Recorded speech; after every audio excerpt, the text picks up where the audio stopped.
Okay guys, hello and welcome to your very first lesson in social media marketing. I'm going to be taking you through 10 lessons in total. Now, my name is Daniel Byrne. I am going to be your social media educator here. What we're going to do here today is we're going to look at some content and we're going to talk a little bit about community in the social media space. We're just going to take baby steps into getting someone's asking me if I'm the Dan Byrne that plays for Fulham FC. No, I am not. Can verify I'm not very good at football.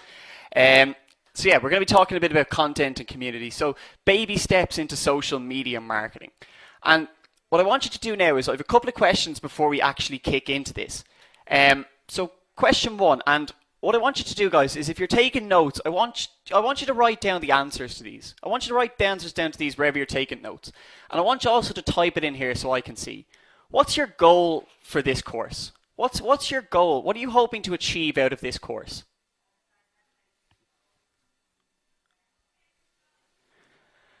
And yeah, I can see a lot of people coming in with different answers. They're looking to gain knowledge in marketing. They're looking to help gain clients through social media. More confidence. That's a good one. More confidence in themselves going forward. To learn about advertising, efficiency in social media, update their CV. All right, plenty of good answers. So wherever you're taking notes here tonight, guys, write that down. Look at that every time you come to class and see, am I getting something out of this? Am I working towards my goal here? The second one then is little different. What lesson are you most looking forward to? If there's one lesson out of the 10 we have, what one are you most looking forward to? And most people are saying all of them. That's perfectly okay. There's so much we're going to cover here. I can see Instagram, I can see Facebook, Twitter, LinkedIn, a couple about data analytics. Data analytics lesson 8, really important lesson, guys. Definitely going to make sure you attend that one. Strategy development, that's our final one. Data driven again. Monetization, lesson 2. All right, guys, good array there. A lot of people excited for a lot of different things. Now, before we actually kick in, just to give you an understanding, a lot of people here don't have experience in social media marketing. Some do, some don't. It's fine. Guys, if you don't have experience, you're going to learn a lot from this. You're going to take a lot away. But if you do have experience, you might understand what we're talking about already. You might know a lot of this. But use this to audit your own efforts. Use this to weed out any bad habits you actually have. So make sure going forward that you're keeping up to this, you're paying attention, you're using the resources that I talked about in the introduction video. And if any of you haven't seen the introduction video, what I'm going to do is I'm going to ask Sean and Sarah, who are on with me tonight, I'm going to get them to pop through to the link to the introduction video now. You're going to be able to get that. Copy and paste that in somewhere safe, so just so you can go back to that for your own reference in the future if anyone needs to do that. It just kind of summarizes what we actually do here. Yeah, guys, I haven't started the lesson yet, so you should only see the first slide, lesson 1, content and community. So that video is going to be popped in there now. You should be able to get that, so keep that safe. It does outline most of what we'll cover here, most of the housekeeping things, and if we have any questions towards the end of this, I'll be able to clarify anything.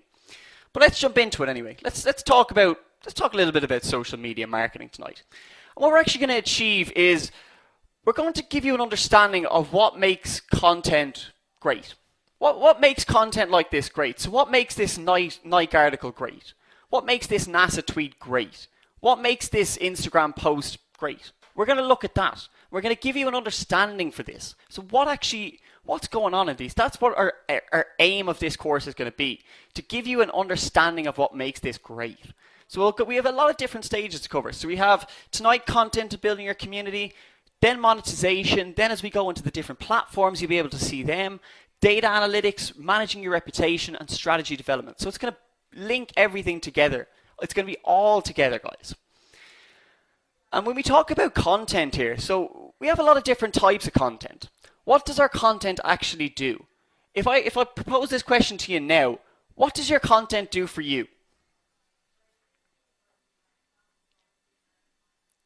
And a lot of people say it's information. We're getting a lot of information. It promotes the brand. It gives us followers. It helps us engage, spreads our message. Absolutely, guys. That's what our content has to do for us. That's what it needs to do for us. But we talk about it from a marketing perspective. We look at inspiring a conversion.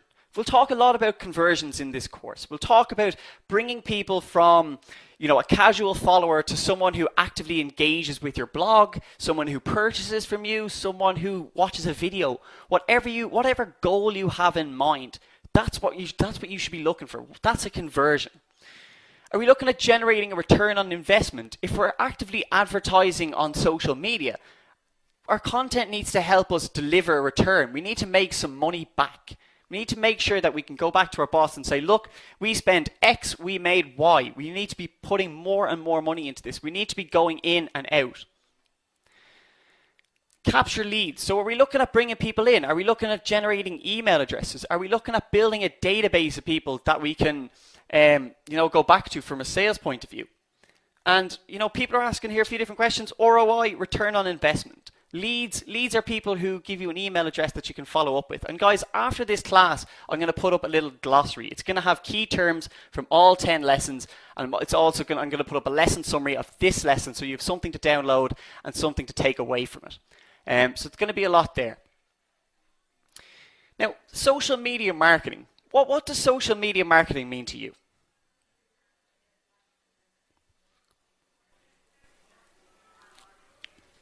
And yeah, it means a lot of different things to a lot of different people. It's all about digital. It's about building a brand, visibility, exposure, advertising, getting noticed, promotion.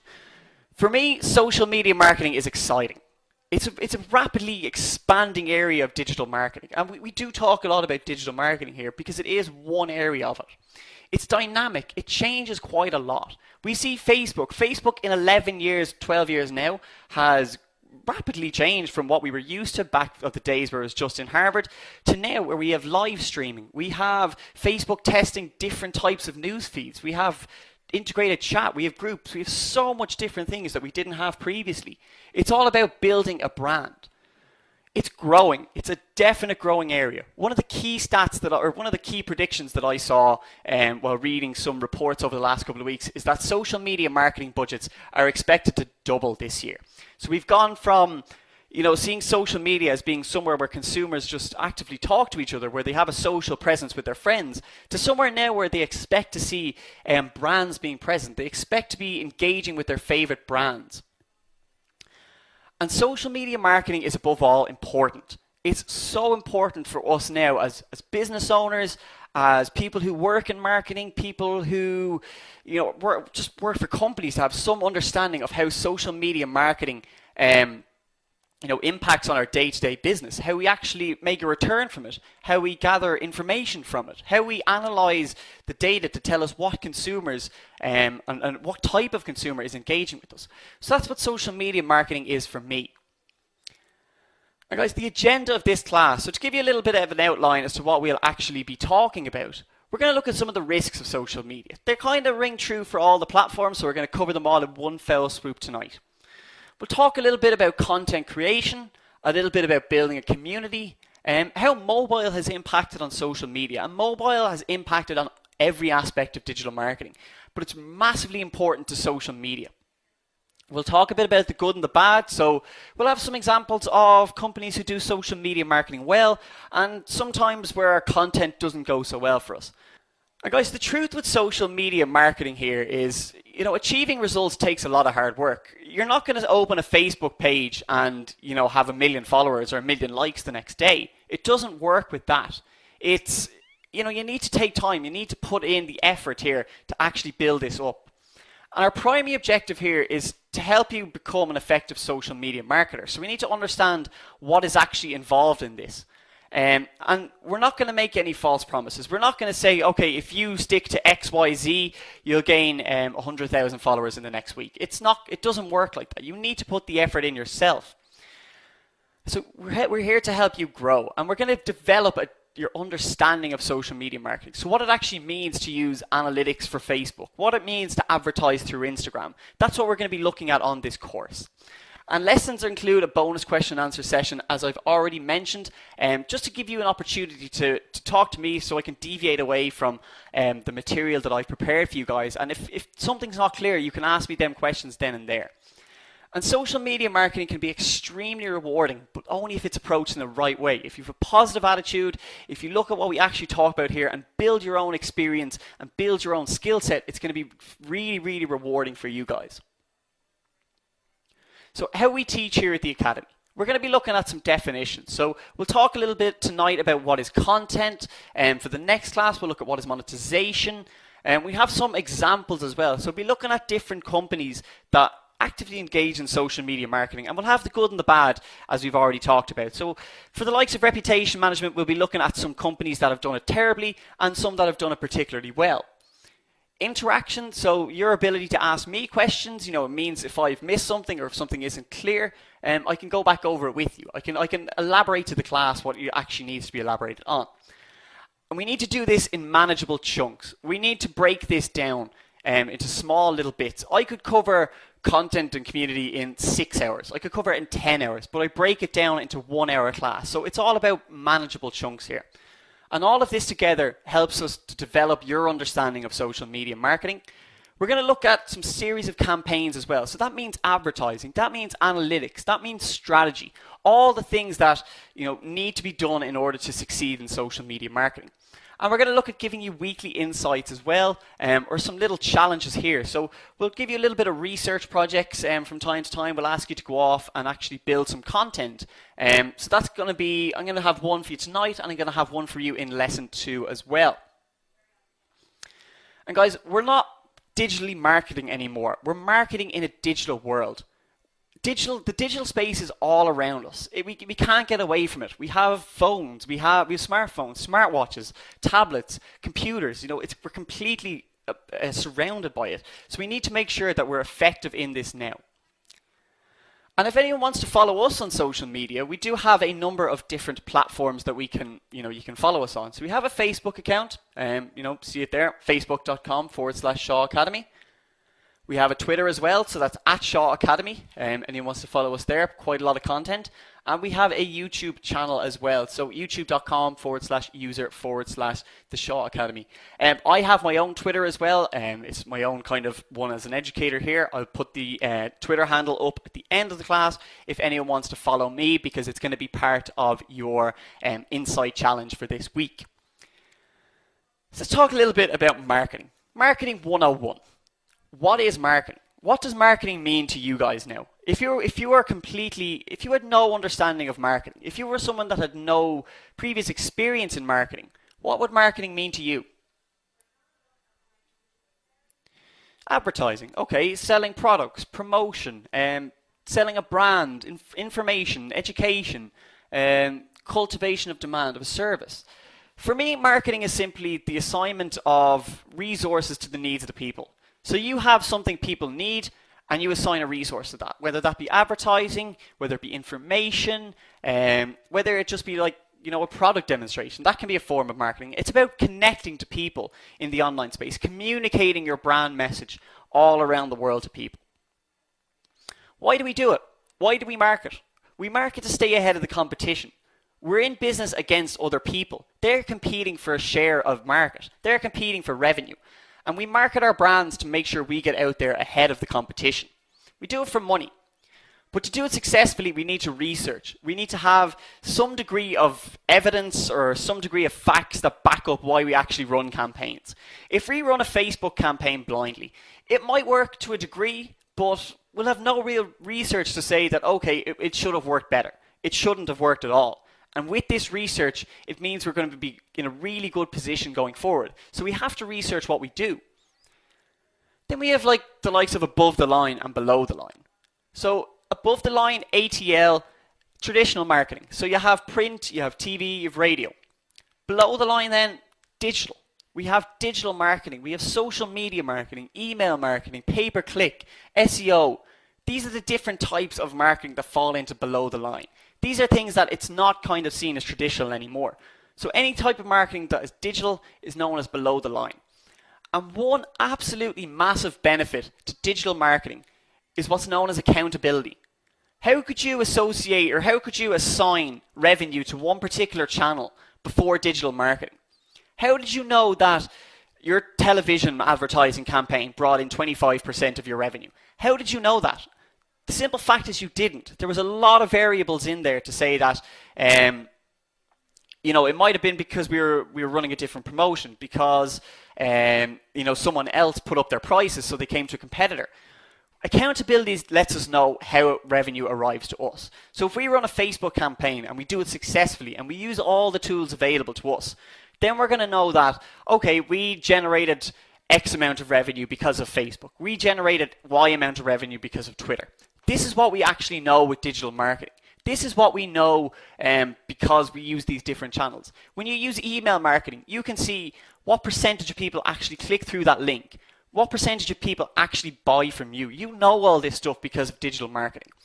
No longer are we just sitting around an advertising company, writing ads for magazines. We're not madmen anymore. We're digital marketers. We're out there now engaging in the likes of social media marketing, engaging in pay-per-click advertising, SEO. We're optimizing our website so people can see it in search.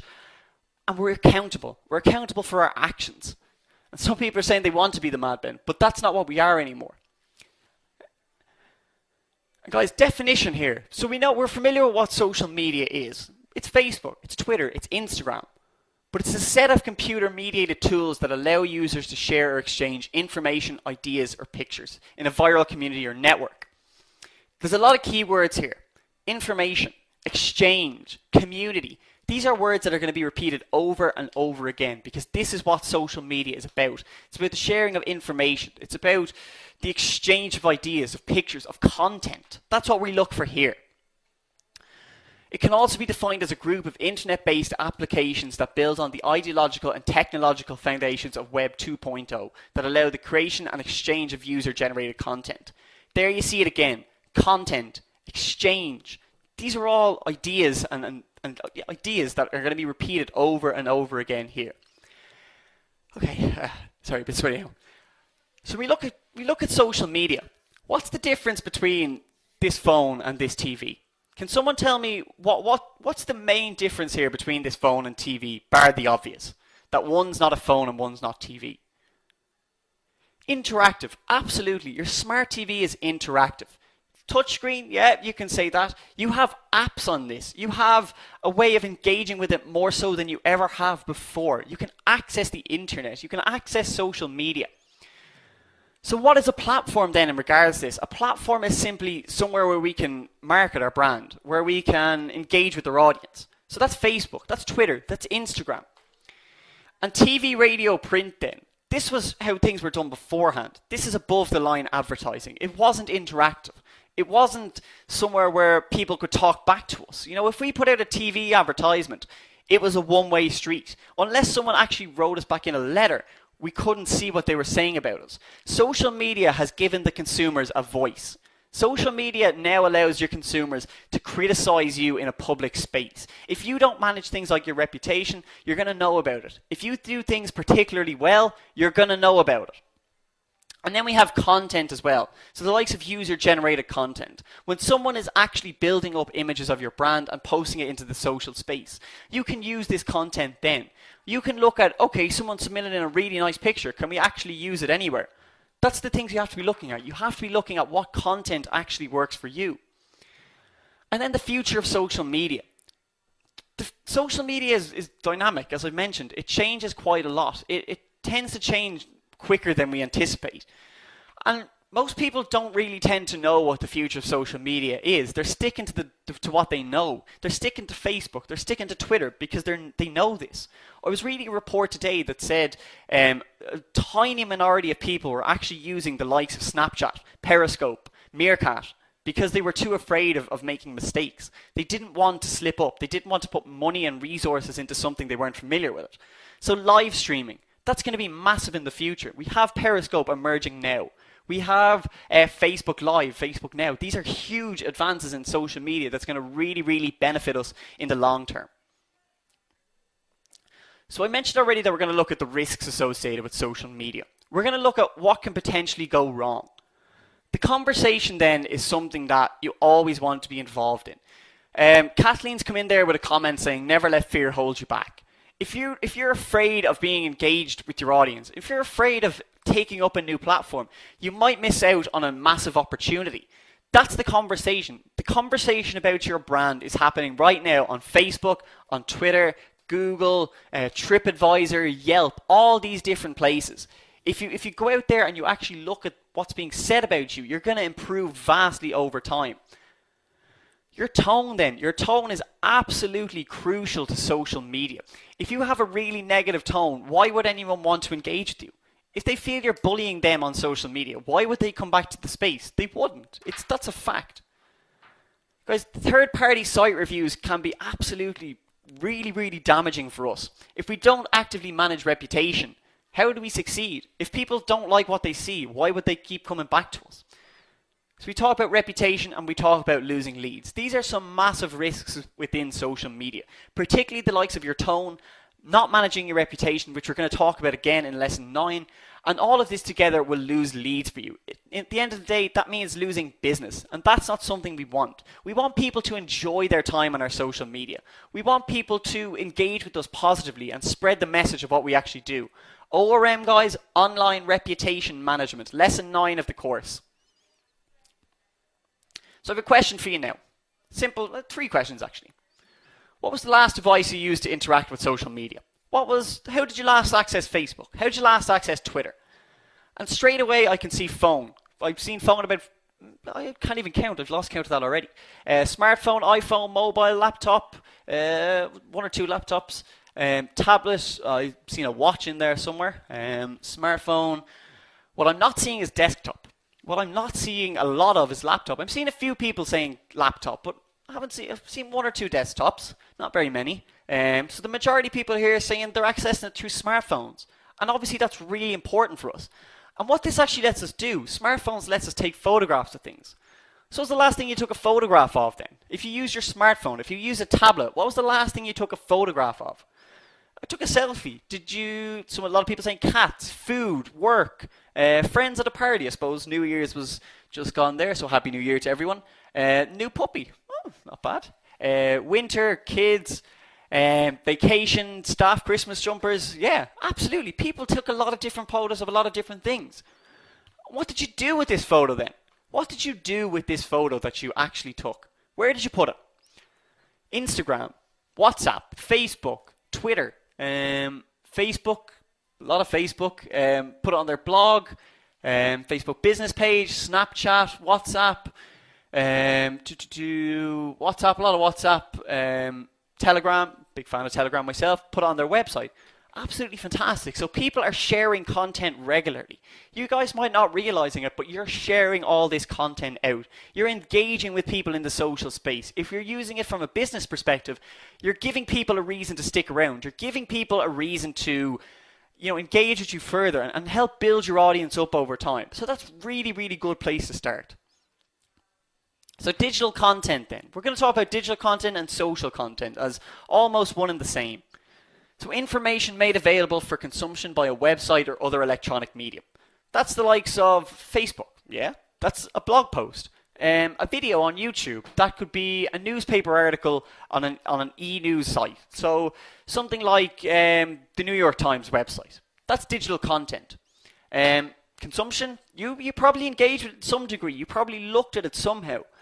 Or other electronic medium. So if it's not a computer, it's a phone. There's plenty of ways we have content here. Social content then. What is it? What is social content? It's content simply on social media. We see it all the time. We see pictures of cats. A lot of people said they shared a picture of cat. It's a picture of your food. Instagram and Pinterest, 2 massive platforms for food. What do we do with content? What do we do with social media content and social content?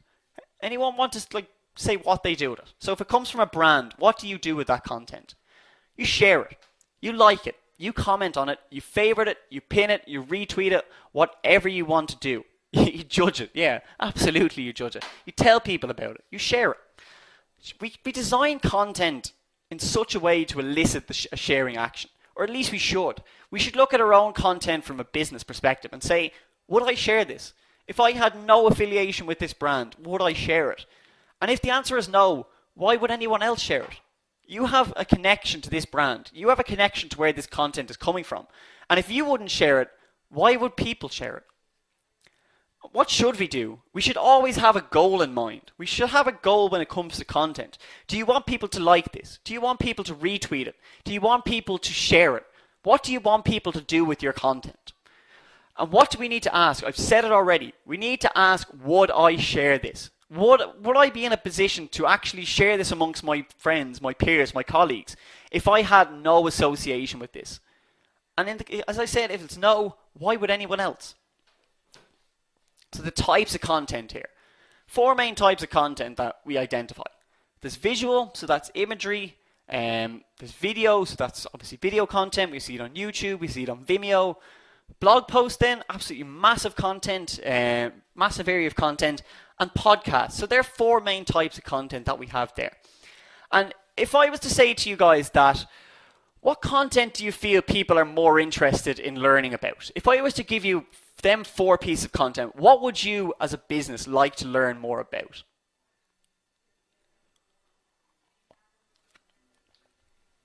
And I can see it now, there's a lot of different ones coming in there. I think we have a lot for visual, we have a few for podcasts I've seen, visual again. But the big one that's standing out to me, guys, is blogs. Huge number of people want to learn more about blogging. A recent study by Social Media Examiner, it was about 3,700 marketers, found that 45% of these wanted to learn more about blogs. And blogging is an absolutely crucial part of social content. We share our blogs on social media to improve our standing, to improve our SEO. We look at that more in digital marketing, but it's pretty crucial for us, as is visual, and video is a massively growing area. 19% said they wanted to learn more about video. And we've also looked at podcasts once or twice. It's not as big, a lot of people tend to blog more so than podcast or vlog, so we need to look at this after. And what type of content do you share from a business perspective? So if you're to say them 4 there, what would you more likely share than any of them? So yeah, visuals. A lot of people share visuals. People know what visuals are already. Some people saying blogs, that's good, really, really good. Video, a couple of people here and there. Video, I think a lot of people tend not to do it because of the potential cost and the time you need to put into it, but it's such easily consumed content. It's so much easier to sit there and watch a video than it is to read a blog. That's a fact. So if we look at now the kind of journey a piece of content goes on, most people will be familiar with this, but if we start out with the likes of a blog post, and we post it to our Facebook page, so it now becomes social content. It's on our Facebook page. It then goes to someone who likes our Facebook page. It goes to their timeline. They see it in their newsfeed. We understand that? We understand how we make that jump? Perfect, we do. So the blue here, I'm going to use 2 different colors. I'm going to use blue for social media, and I'm going to use green for websites. When we design content, we designed a blog here. What are we trying to get people to do? We're trying to get people to go back to our website. We're trying to get people to, make this jump from social media back to our website. We're trying to get them to read our blog. And say this blog has been designed to sell something. We're trying to drive people further down what's called the sales funnel into an e-commerce platform. We're trying to get people to go to somewhere where we can actually sell them something. We're trying to get them to buy something from us. But there's other routes we can take here, obviously. There's a lot more we can do with this. So if we don't just go from Facebook to your website, it might go to an alternative content site. So we might have something like Reddit. We might have someone share it then. It might go to another person's timeline. So it might go from someone who likes your Facebook page to their friend's timeline via a share. Or it might go to a Twitter feed. You might add content onto it and put it onto Twitter. And then they can go to your website. They can go from these different types of content and different types of platform to your website. Then we can go even further. Someone can retweet it. It's now on someone else's Twitter feed, and they go back to your website. That could be a typical journey of a piece of content. But the end goal here does seem to be that we're trying to drive people into an e-commerce platform. We're trying to drive them to somewhere where we can sell them something, where we can actually make a sale, where we can generate revenue from this. So we're looking at all of this. And now if we look at content creation, there's a couple of things we need to keep in mind when it comes to content creation. One, know your vertical. A vertical is just the industry you operate in. So if you work in a hotel, what do you think your vertical is then?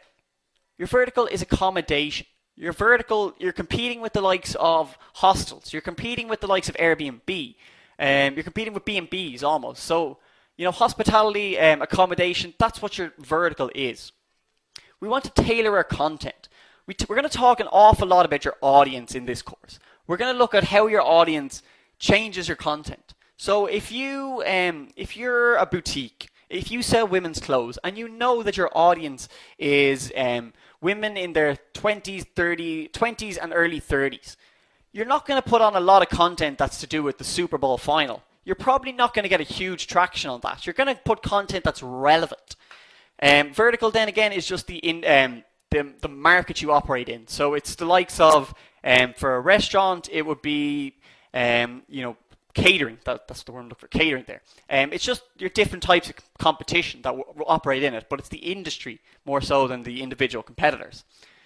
Guys, imagery is engaging. We like images. We really like images more so than text. We want to engage with it. It's because our eyes are drawn to it.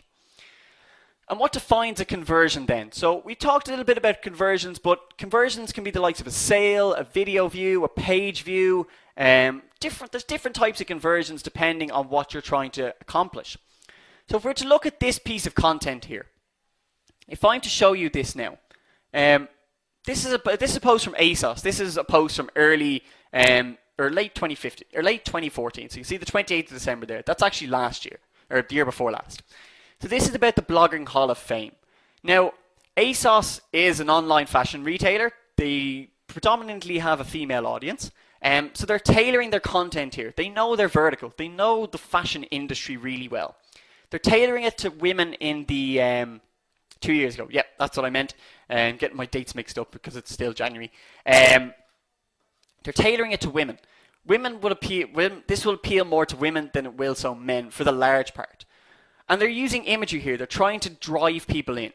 So if I talk about a conversion being a sale, a video view, a page view, what do you think a conversion here is? What would a conversion here be for the Blogging Hall of Fame, the Blogger Hall of Fame? What's a conversion here? And obviously it's to click that link. It's to read this blog post. This Bloggers Hall of Fame was a blog post. They're trying to drive people in. That's the conversion one. Now obviously they're still trying to get people to buy. They're going to look at these outfits and they probably had some form where they could go, or some area where they could click to actually buy these outfits, because that's good marketing. You're driving someone in and you're driving them further down the sales funnel. Go to an e-commerce platform. Absolutely there. That's what you want. So let's talk about these little aspects here. So know your vertical. Let's talk about what this means. So it's the industry you operate in. And what's going to make you stand out here from the crowd is you're going to want to know what you're talking about. So I use an example quite often. I live in Ireland. I live in Dublin, Ireland. We don't get snow a lot. I don't know the first thing about snowmobiles. Now, if I was to go on a snowmobile holiday and I didn't know if I had the right tires or not, obviously I'm going to want to go to someone who knows a lot about snowmobiles. So I'm going to look at social media. I'm going to see if if someone on Facebook or someone on Twitter is an expert on snow tires. And I'm going to want to make sure they have credibility. Credibility is massive. If I give you the question now, who would you take advice from? If I say you're looking for cooking advice, you're looking for advice on spaghetti bolognese. If I say your mom or I say Gordon Ramsay, who are you going to take advice from in that particular set there? Your mom or Gordon Ramsay? People saying 50-50. Okay, I think Gordon Ramsay is the more obvious choice. If your mother's Italian, then maybe you're going to go for your mother in that. And your mom is nicer. Yeah, that's a fair point. Okay, but Gordon Ramsay, celebrity chef, probably knows what he's talking about. I think you could say he's pretty credible when it comes to spaghetti bolognese. He knows what he talks about. He knows the industry he works in inside and out. And a social example that we have is Blendtec, Tom Dickinson, and his series Will It Blend. Anyone familiar with Will It Blend? Anyone know what this is about? Well, apart from obviously. Okay, some people saying no, a few people saying yes here and there. Will It Blend is a series that Blendtec came up with where they're trying to showcase just how good their blenders are. So this guy, Tom Dickinson, puts different things in blenders and sees will they blend. Simple as that. In this particular episode, in the screen in front of you, they have a Frozen doll and they have a Minecraft action figure. So they probably blended. I'd say they blend. He's put in the likes of an iPhone, iPad, Apple Watch. He's pretty funny. He's put in markers. It's pretty good. I definitely recommend checking it out. And he's built a community around this. He's built up a really, really loyal following here. People like religiously watch these videos. They know when they're coming out. They want to make sure that that they're watching this and staying up to date with it. So mentioned social communities there. So let's look a little bit deeper into social communities. And what do communities actually do for us? It forms an opinion. We're looking for people to agree with our opinion, our way of thinking. We want, as a business, for people to appreciate what we do, to engage with our content, to buy our products and services. And if I ask you the question now, what's your favorite brand? What brand do you feel you're a part of a community of? Now, kind of think outside the box here. Don't just go to the obvious ones. Think about this a little bit. A few people coming in now, seeing Chanel, Apple. Apple's a big one. Apple and Samsung straight after one another. Arby's, Virgin Media, BBC Good Food, Nike. Still looking for one there. Lost Click, not sure what that is. Puma, New Yorker. All right. Anyone say they're part of a community of a sports team? Would you say that someone is a part of, let's say, I can't even think of a team off the top of my head. Brooklyn Nets, Liverpool FC. No, I'm not going to go with Liverpool.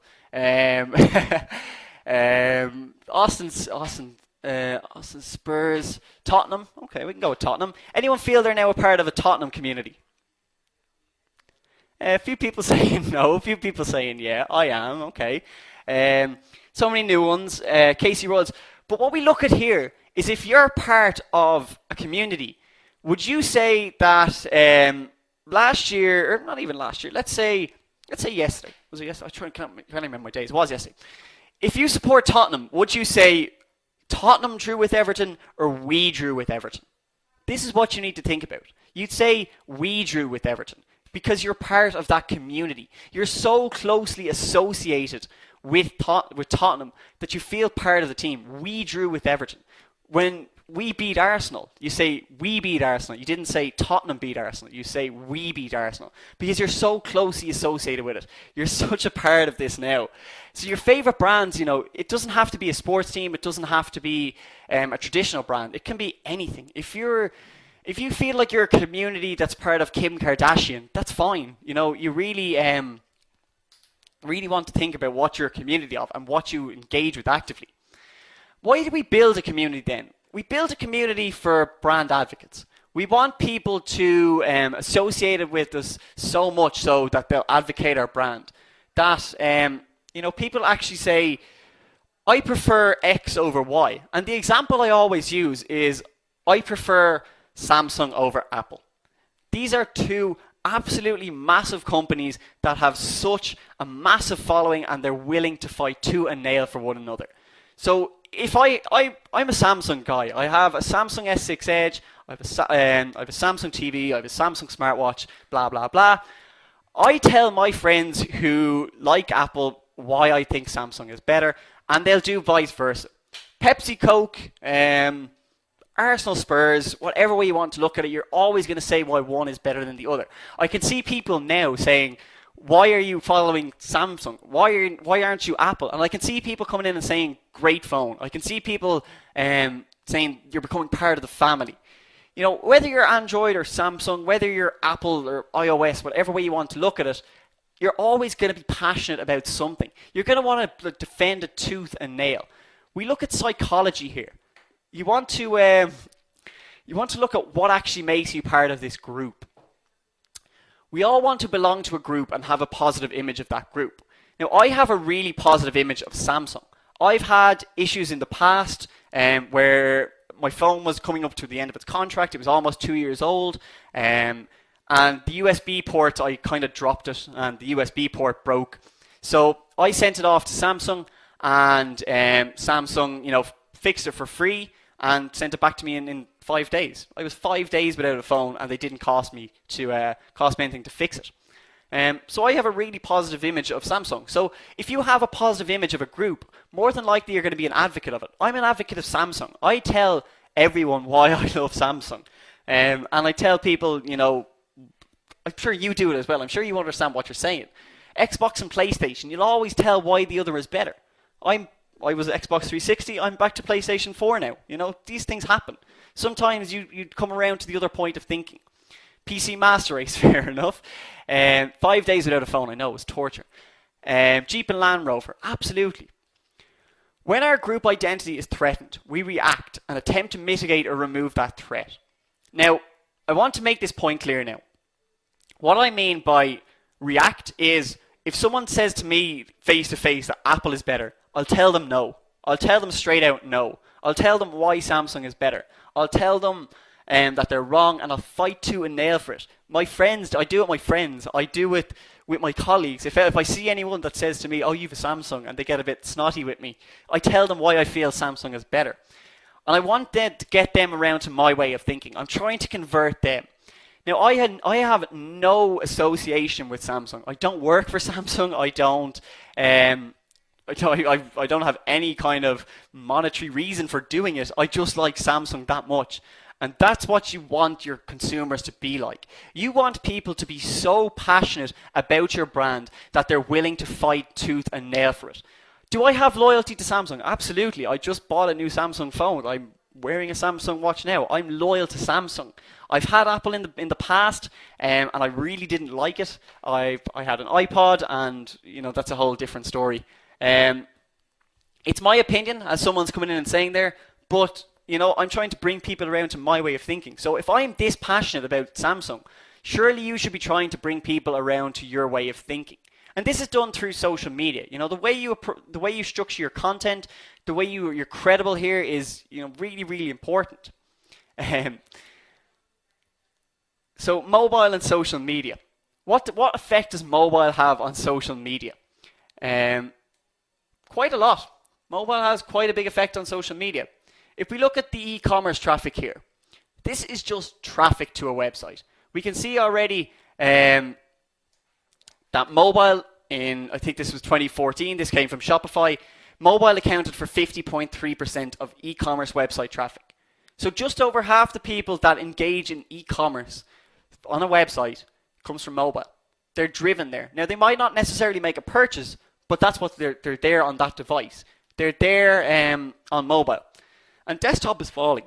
Desktop is absolutely falling. So much more people are using mobile out of convenience more so than anything. It's so much easier to shop on your mobile nowadays than it is from a desktop, in my opinion.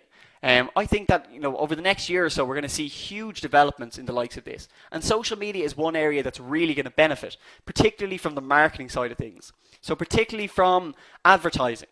Analytics, we're going to see so much more information being put out there in the social space. So mobile and social media, what does it mean? It means multiple devices. Mobile, your tablet, your smartwatch. Eventually, we're going to have cars, we're going to have fridges, we're going to have smart houses. Everything is going to be connected via the Internet of Things to the Internet. So multiple devices.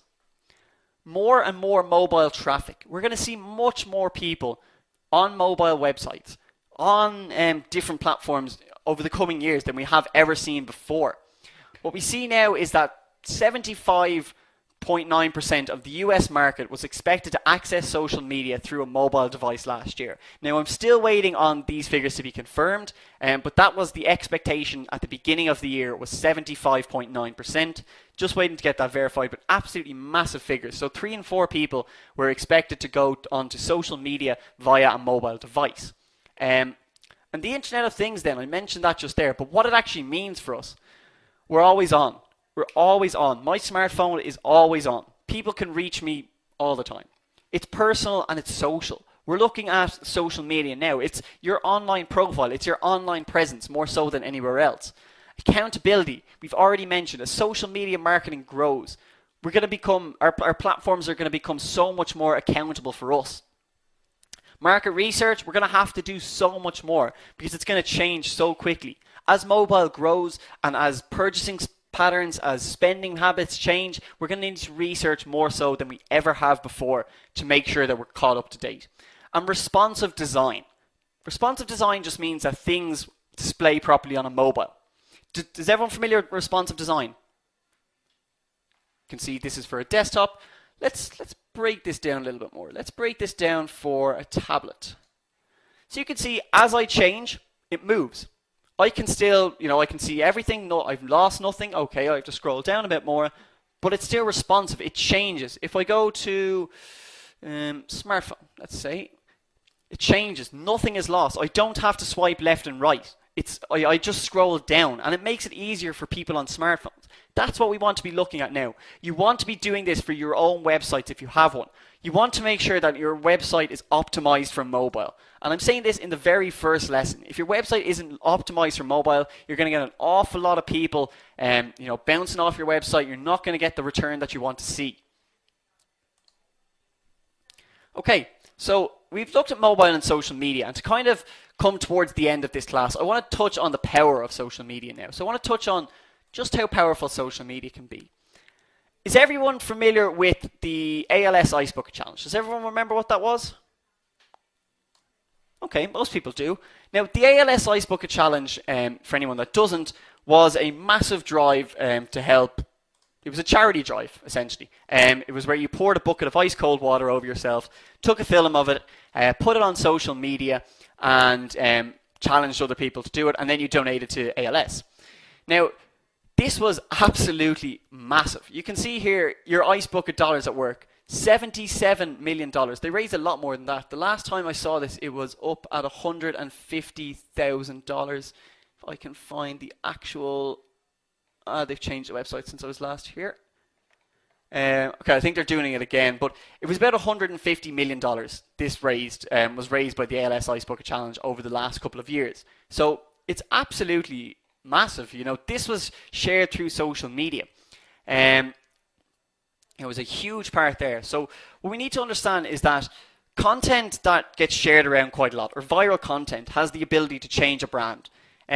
We've seen content, go viral very, very quickly on social media. But something like this, where social media has the power to change lives, that's absolutely phenomenal. We've seen associations before with social media and earthquakes to say that a tweet travels faster than an earthquake. That people, the example was a newsroom in New York saw tweets about an earthquake, I think it was Toronto, before they actually felt the tremors. It was something absolutely mad like that. So the power, it was so powerful, it's so quick. It's so important to us going forward. And as brand owners, as business owners, and as people working in the industry, we need to make sure that we understand what's going on. We need to ensure that we know, quite a lot of what actually it means to be marketing on social media. People saying, there's been different instances recently where Facebook have turned on check-ins. I can't remember the actual word they use. It's basically to assure relatives that you're safe. I know they've used it for typhoons before. Because it's so important that we actually we show people how this works. So Facebook was a massive one. They've done quite a lot about this. But social media does have the ability to go wrong. And it has the ability to go safety check. Thank you very much. Who was that said there? Robin, thank you very much for that. Couldn't remember it. And it does have the power to go very, very wrong. So we take the likes of this. This was, and I always get this mixed up, it was Hurricane Sandy. Yes, there we go. American Apparel. In case you're bored during the storm, 20% off everything for the next 36 hours. Now, if you're kind of trapped in a hurricane and you want to make sure that the rest of your relatives are safe, the last thing you're probably going to want to do is shop. So this didn't really look too good for American Apparel. It just kind of looked a bit tasteless, not really good from the brand. Another one absolutely massive that we've seen before is MacD Story. So this one, anyone hasn't looked at this hashtag before, I'd highly recommend it. McDonald's had this idea to kind of start this trend, MacD Stories, of stories of good times you had at McDonald's. Now, as we know with the internet, sometimes things don't go as planned, and McDonald's got instances and images of times people had food poisoning, things they found in their McDonald's, things they found in the playground in McDonald's, just didn't really go too well for them. A lot of people coming in with different instances there. I've seen the Susan Boyle album party. That was another really good one. Not a really good one, but it's funny for the rest of us. And one here from the official account of the Irish police. So on Garda Síochána. Quiz, male or female driver? How? Give reasons for your answer. Location, M50s, just a motorway or a highway. Just after M50, M1 roundabout. Yeah, that's our official police. Doesn't look too good, doesn't bode too well for them. They're just, I don't even know what they're trying to do there, but it got spread around quite a bit. We've all seen instances of this over the last couple of years. It's kind of funny to see, but not really at the same time. Guys, we have come kind of towards the end of the lesson. Now, I have a few things still to go through, but just to do a little wrap up here. So today, what we actually covered. We looked at what is social media, why we need communities, and the power of content. So we just talked about that there. So, the ALS challenge, the safety check on Facebook, these are such important things here, that we actually needed to do. Still to do, guys, we talked about manageable chunks at the start. We still need to see how to create this content. We've talked about what actually goes into it, but how to actually create this is still to be done over the next couple of weeks. Now, as I said, this is just baby steps into this class. We've only done one lesson in a 10-part course. So hopefully, you've taken a lot away from this class, even though it's just one. And, going forward, monetization, another massive part. And that is our next lesson. So we're going to be taking a look at a few different things in this. We're going to be looking at what is an e-commerce platform. Most people are familiar. We know Amazon, we know eBay. But what can your own e-commerce platform do for you? What converting your social traffic actually means? How do we what do we need to do to bring people from being casual social followers to being leads?